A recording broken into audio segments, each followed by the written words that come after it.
And now, it's time for another Dice Tower review with Ryan Metzler. Hey everyone, it's Ryan Metzler here, and today we have a game from a smaller publisher that I picked up at Gen Con. We're going to be taking a look at Legacy Gears of Time. Now, this is a 2 to 4 player game from Floodgate Games, and it's a game about traveling backwards in time and inventing things. So you're going to be inventing writing, or you'll invent the steam engine or the combustion engine, and you're going to be trying to invent these things in order to earn points. But future inventions may rely on those inventions in order to exist. So you may earn bonus points from inventing writing because law is invented later and maybe law requires writing. That may not be true in the actual examples, but that's the kind of example you'll get. Now, another option is to go back in time and invent something before someone else. So there's kind of this whole timeline where you can manipulate back and forth. But why don't we open the box and take a look at what you get inside of it. We'll take a look at more in-depth gameplay style, and then we'll come back here and get my final opinion on Legacy Gears of Time. So here you can see the setup for a 3-player game of Legacy Gears of Time, a relatively simple game with a lot of more complex interactions. Each player is going to have their own playing piece, which starts off in the present. And in the game, each player is going to take 3 actions per turn, 4 turns per round, 4 rounds per game. And you're trying to earn points by building out technologies, establishing technologies, influencing them, and doing so before other players get to on the board, maybe even obsoleting their technologies. On a player's turn, they have several choices of actions they can do. And they're all outlined on this little nifty player card here. Each player has their own player card and their own unique role for one type of technology that they'd like to control. And what they're going to do on their turn is they're going to do different actions. The first of which is being able to travel through time.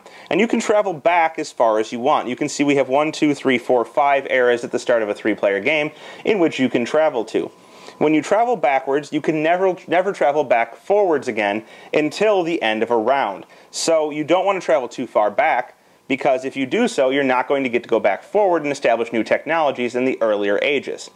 So you can travel back, and when you do so, once you're in an age, you can establish a technology. Each age can only hold a certain amount of technology cards. The first age back can hold 1, then 2, 3, 4, 5, all the way back. And so we get up to, this should be 5 here, we get all the way back to 5 different cards in the last era. To establish a technology, you need to take a look at what cards you have in your hand, and you're going to have a hand full of technology cards. You'll have 6 cards at the beginning of the game. In order to establish a technology, you'll want to look and see how many cards you have to discard in order to do so. This one requires you to discard 1, as indicated in the gear here. In addition, you'll want to see if it has any required technologies in order for it to exist at the end of a round.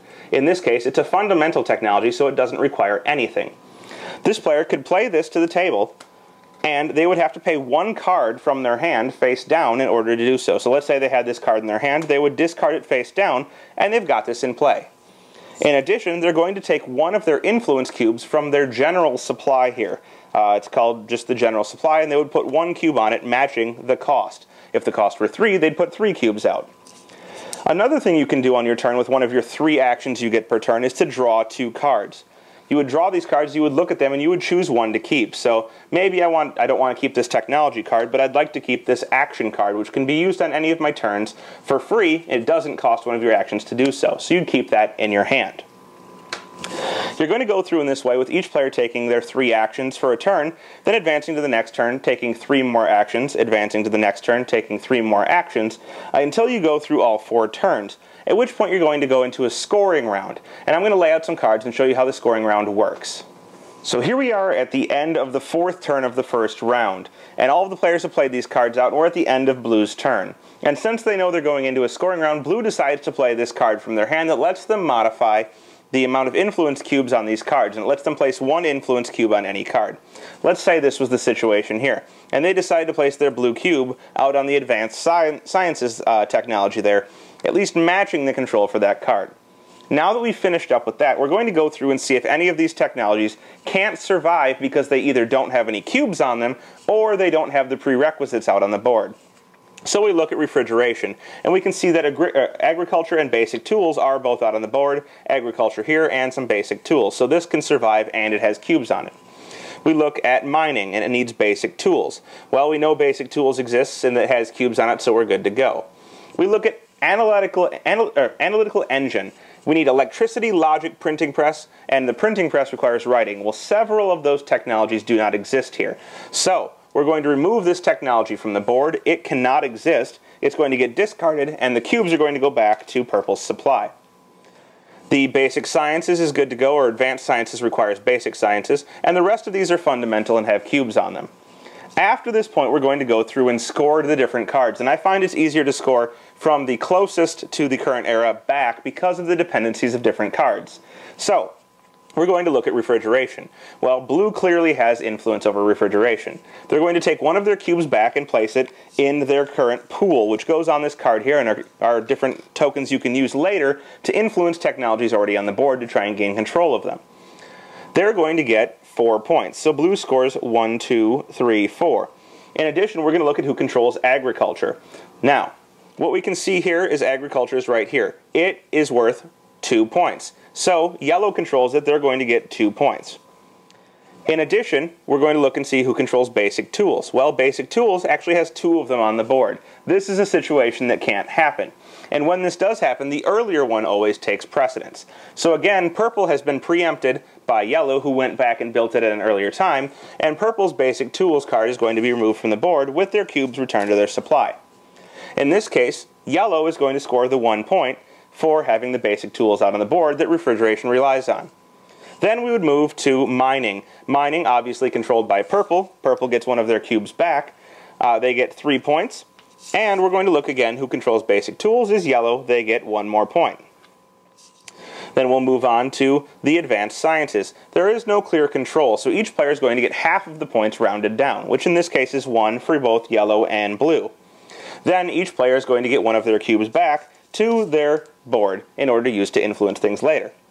We move on to the basic sciences. It's controlled by blue. They get 2 points and one of their cubes back. And then agriculture and basic tools are owned by or controlled by yellow. They get both of those cubes back and they get 3 more points. After you've done this, you're going to go on and you're going to start resetting the whole board. The whole board is going to shift 1 spot to the right and everything is going to slide down, which you'll see will allow more cards to be played in each of these eras. In addition, you're going to add on a new marker that shows you how many cards may be in the last era, now up to 6.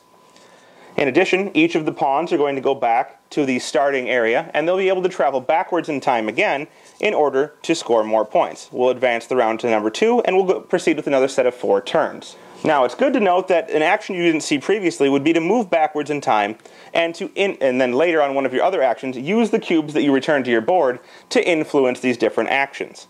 So, for example, you could now use your action to put 2 cubes out on this one, and now yellow has control of this, which will be good for future things that require basic sciences. They'll score the additional points, as well as scoring the points for this card. In addition, one more thing you need to notice is that, for example, if this player controls the analytical engine, they're going to get bonus points every time they score it, in the terms of 4 points for controlling that item. So there is a little bit of a specialization for each different type of character you control. You want to control a specific technology. As I said, at the end of 4 rounds, whoever has the most points through best doing all of this is going to be the winner.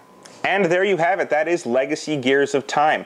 I was really quite surprised by this game. I enjoy it quite a bit. And there's a decent amount of strategy that I did not notice right away. And it's in one line of the rulebook that says once you go backwards in time for a round, you may not go back forward in time. So if you decide to go too far back, too early within a round, you've really kind of made a mistake, and you're going to have to pay for that later down the line. Leaving you with more actions of drawing cards, but of course limiting you to what you can play on the table. We discovered this very early on when both Andrea and I jumped back to the earliest point in time and weren't really able to do anything for the rest of the round.